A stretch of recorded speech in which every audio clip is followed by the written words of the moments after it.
I'm Rolene Marks. This is the Israel Brief, brought to you by Lay of the Land, where we bring you those top stories making headlines every Monday to Thursday. Now, today's broadcast is going to be a little bit different.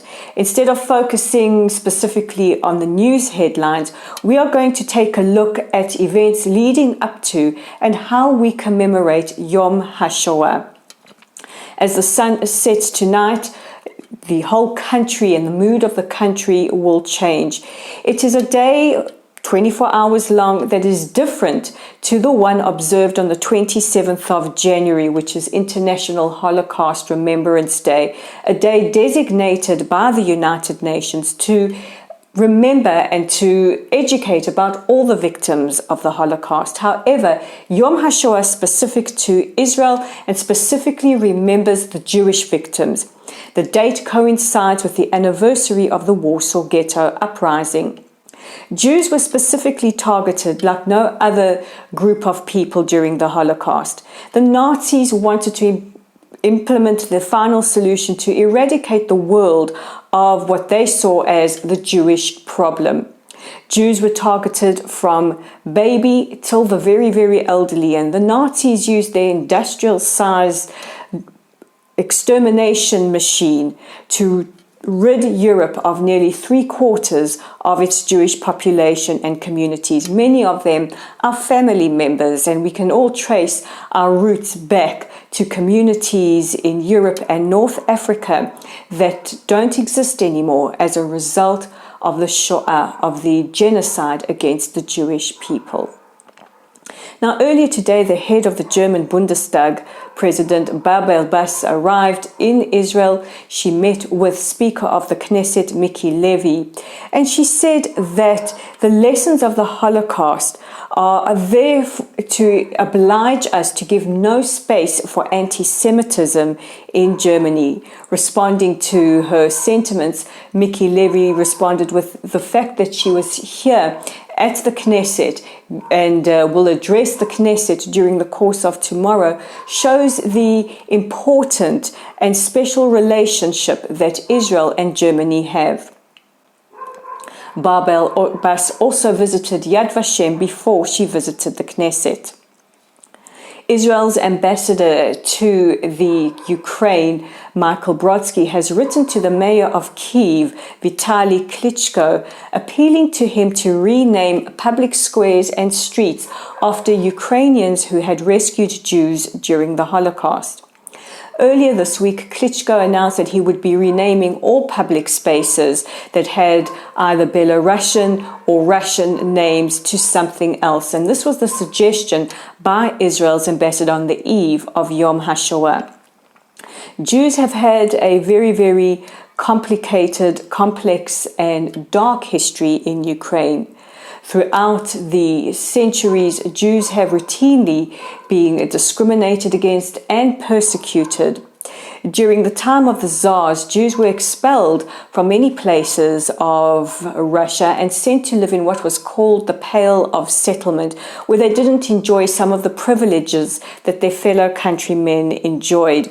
Now, during the years of the Soviet Union, Ukraine was part of the Soviet Union. However, Jews were seen as inferior and to be sent to the Pale of Settlement. And we know the history with pogroms that would see the persecution and slaughter of many Jews across Ukraine, and then subsequently the Holocaust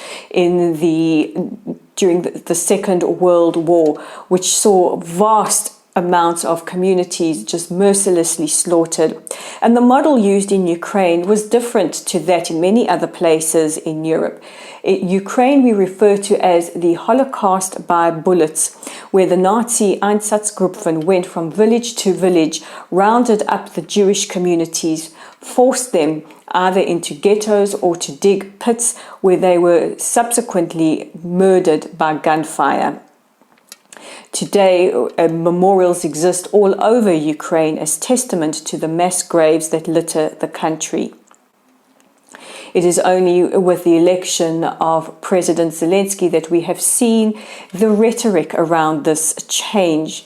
In the post-World War II Soviet era, Russia would not allow for the Jewish experience during the Shoah to be spoken about. It was referred to as the Soviet experience. However, as the Iron Curtain fell and states broke away and Zelensky came into his office as president, so he pushed for the impetus of the Jewish narrative, the specific Jewish experience to be remembered. It was he who lobbied for Babi Yar to have a memorial built specifically for the Jews that were murdered there. But it's not all doom and gloom today. Something extraordinary is happening in Poland as we speak. A group of young Arab Israelis, a delegation, have flown to Poland and will spend this week learning about Jewish history. Yesterday they visited the factory that once belonged to Oskar Schindler, and today, as this broadcast is being recorded, they are visiting Auschwitz. The organization is called Together Vouch for Each Other and is headed by well-known Arab-Israeli activist Youssef Haddad. The delegation have been sharing their experiences on social media and are profoundly moved and affected by what they are learning and by what they are experiencing. And at a time where we commemorate the darkest times in Jewish history, it does give us hope as Israelis, as Jews, that we have another community in our country that are taking on the responsibility and the mantle and the importance of bearing witness and remembering to educate. This is especially important as anti-Semitism rises to astronomical levels around the world. Here in Israel, as we gather to commemorate Yom Hashoa, and as the restaurants quietly start to close, and as the programming on television switches from normal programming to that is Holocaust focused, so we have to remember this, that we have many survivors, and the imperative now is, as we lose them with the passage of time, for us to bear witness, to tell their stories and to educate. Earlier today, Israel's Ministry of Social Equality released some statistics. Israel has 400 Holocaust survivors. The average age is 85 and a half, and over 1,000 are over the age of 100. But we lose about 40 to 42 survivors on a daily basis.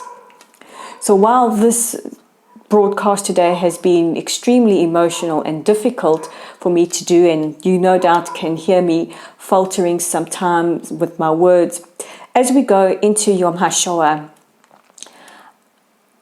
we at Lay of the Land and the Israel Brief, and me personally, ask you please to take some time out in the next 24 hours to remember the victims, to bear witness, to listen to their stories, and to teach the future generations. As Jews around the world, this is something that we do empirically. But if you are not Jewish and you are watching this, please, over the next 24 hours, please watch a movie, please read a story, please read a poem, please find out the personal story of a victim of the Holocaust. We cannot forget that they too had names, and unto every person there is a name, and it is our imperative to ensure that they are never forgotten. I'm Rolene Marks. This is the Israel Brief. We'll be back tomorrow with your top stories.